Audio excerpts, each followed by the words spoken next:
started with self-custody, and I'm always shocked, and I told you that beforehand, I'm very focused on self-custody. I'm only holding in self-custody. As soon as I get Bitcoin on some non-self-custody way, which is barely happening these days because I earn in Bitcoin. So I almost don't have to buy Bitcoin these days. So I don't even touch the exchanges. I always try to move it directly to self-custody or some hot wallet or like some kind of things that I can do. Why do you think so many people aren't still in self-custody? And yeah, as I said in the beginning, the poll that I always do is like around 50% of my audience is still not in self-custody, even though I'm so focused on it. Why do you think most people still haven't gotten to self-custody, and how can we move more people to that future? I think most people probably start out with just buying some Bitcoin on an exchange, and the next step of actually withdrawing the Bitcoin is, of course, not really promoted by exchanges. So it takes a while until interest, also a bit of knowledge and about the why you should do that. And for me, it's actually a pretty easy sell, because once people realize that Bitcoin as money has these unique properties, it's a bearer asset, it's trustless, no third-party risk, it's censorship resistant, nobody can tell you what to do or what not to do. But you basically lose all these properties if you hold the Bitcoin on an exchange. Then it's just like another account on a bank.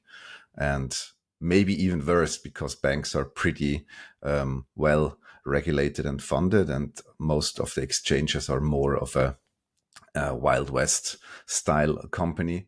Not all, of course. I guess in Switzerland, Germany, we have also Austria, we have quite reputable companies. But if you then just go to FTX, they were a Super Bowl sponsor, they had huge political influence, and still it's just like house of cards.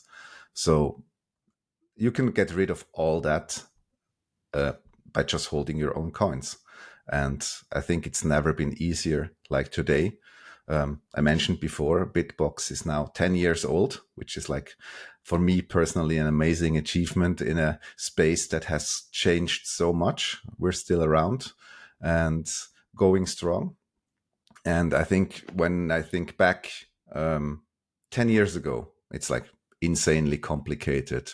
So many sob stories on Reddit, how people lost their coins, because basically you had to invent your own self-custody solution. Today, you can just get a hardware wallet. Of course, you should get a reputable one, and that's all it takes. It's really not that complicated.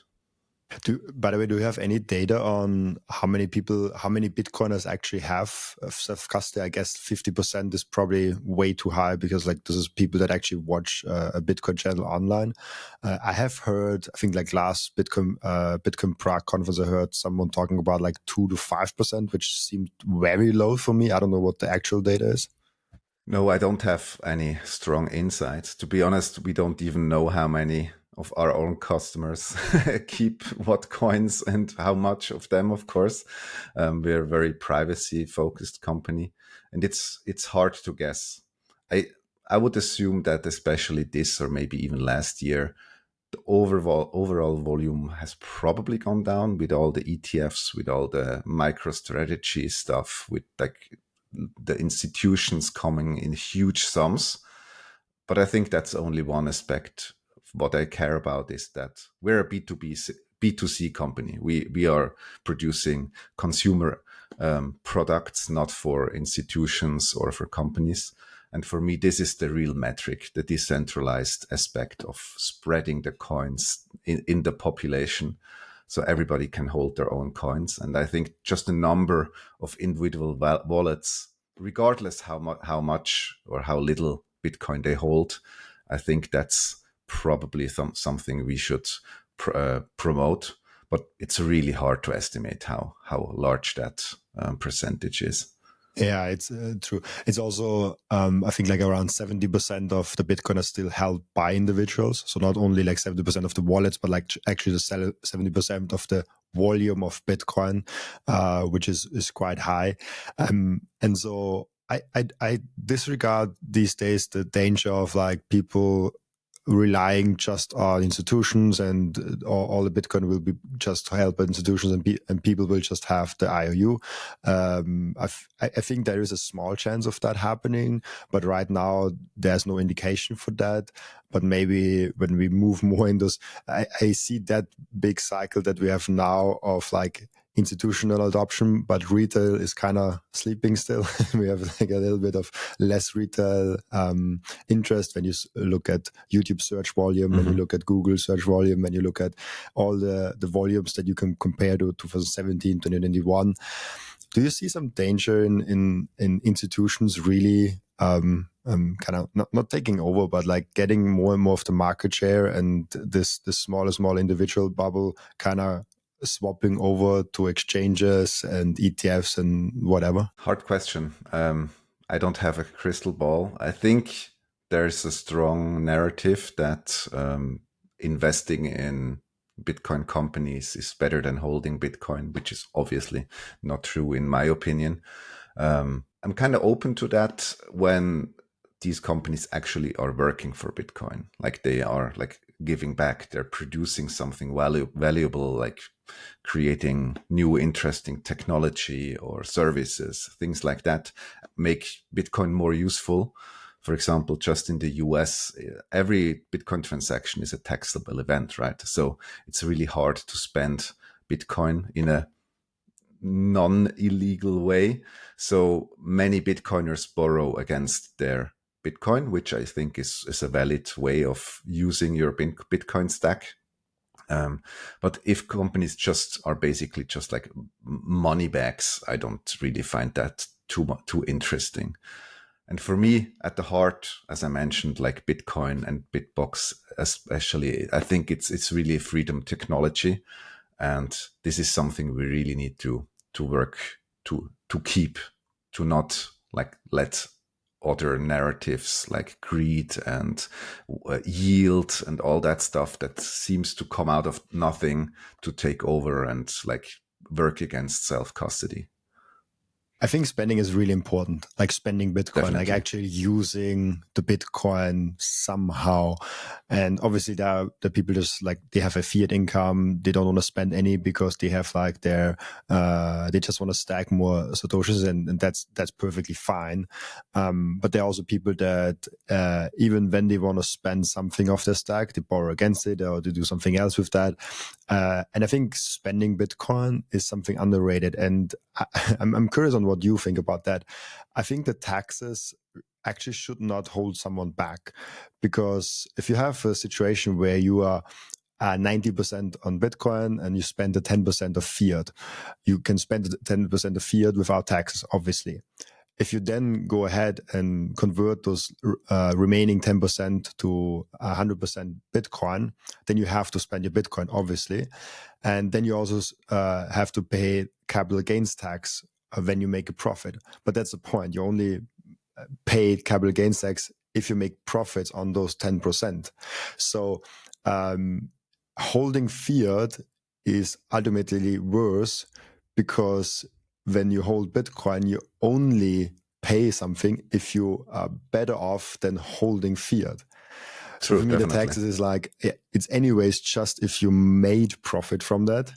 So yeah, of course it sucks that you have to pay taxes. Like I'm not a friend of taxes. I'm very much against taxes, but it's still better than holding fiat. True. I think the main, so I'm a huge like spend and replace guy.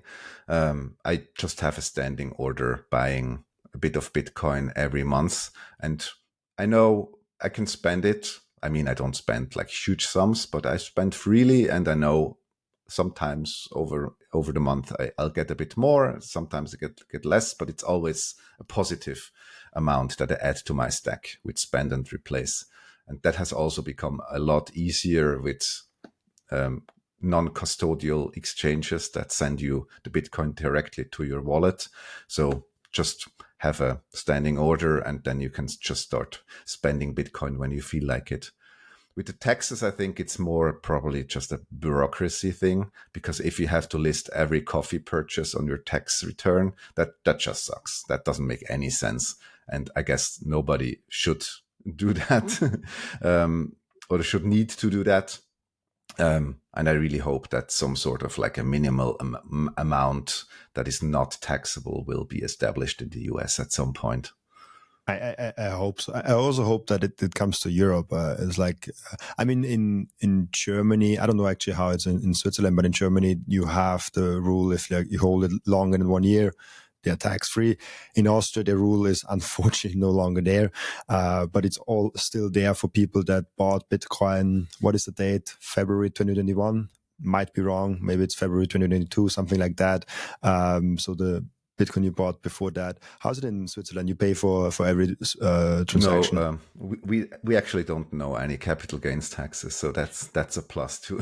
Wait, Switzerland has no capital gains tax at all? We do have a wealth tax, but it's like 0.01 whatever percent, just like once per year.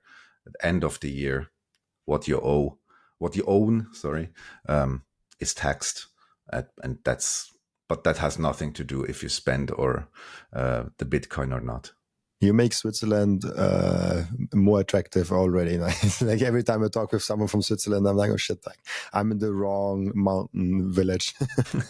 Yeah, but yeah, there's also some apps that make it easier, I guess, with the taxes. Definitely.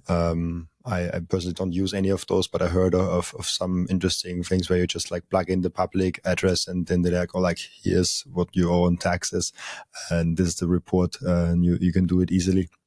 But yeah. But the one thing you mentioned that like actually spending Bitcoin or using Bitcoin is important. I think that also comes down to or leads back to self-custody, because if you have Bitcoin on an exchange, it's basically useless. It's not even a form of money. It's just like some sort of an investment, because nobody can pay you. You cannot pay anyone. You can withdraw into your own wallet, but then again, you need a harder wallet if the sum is large enough. It's basically just useless rock, like shiny rock, like gold, without all the cool stuff that Bitcoin offers on top of that. So self-custody is the only way to actually use Bitcoin as money. And there are even some exchanges that don't where you cannot withdraw. I think Robinhood and N26 in Austria, definitely I know. So there's some places where you can buy Bitcoin and you're trapped. Yeah, you have to sell it again. That's definitely not what it was meant to be. Absolutely. And when I think back like 10 years when the first Bitbox 01, it was called Digital Bitbox, came to market, that was like a very different place, obviously. And I know that when I wasn't in the team back then, but that was like just two guys, Jonas Schnelli and our CEO, Douglas Beckham. They basically invented a hardware wallet from scratch, basically at the same time as Trezor, but even before Ledger came out with their first device. And back then, nobody knew what a hardware wallet actually should do or should offer. So none of these devices had a screen. And of course, this is also what led to like iterations and improvements in hardware. So self-custody really became a lot more secure and a lot easier over the last years. How was the time? I'm really curious because like I never actually researched how it was in the early days to self-custody. I had some guests on that talked about how hard it was to buy Bitcoin even, and some crazy stories where you had to meet some shady guy in some coffee shop to like get some Bitcoin because there was not really exchanges. So that was interesting to hear. How was it to like self-custody the Bitcoin? We also hear a lot of stories of like how people lost their Bitcoin in the early days. I don't have like that much first-hand experience in these very olden days, but of course, then you basically had, if you're talking about like large sums and you want to keep them secure, there's a thing called the Glacier Protocol, basically step-by-step instructions. I think it's about 100 pages that you need to buy like two identical laptops. You need to like manually remove the network card, the Wi-Fi card, everything is in duplicate. It's like hours and hours of like gutting the laptop just to get some sort of a secure air-gapped device. And And still, it's so easy to fuck up, because at some point, of course, you still need to communicate with the outside world. And air gap, as it is used often as a marketing gimmick, is basically just that. It's not really that much of a security benefit, because communication still happens. And if you use USB sticks or SD cards or all that stuff, things can leak, keys can get outside of your secure enclave. And that's best practice back then. Most, of course, didn't do that and just held it on their regular computer, or on their phone, or on MTGOX as one of the first exchanges before it just went bust. So many coins were lost back then, because there just wasn't like any off-the-shelf proven product that has been like built upon the experience of like actual users and standardized with things that you can recover in a way that is not like invented by yourself. Thank you for watching this video. This was only a snippet of the podcast. And if you want to watch the full episode and get all of the context of this episode, you can click right here or here. Oh, maybe also here.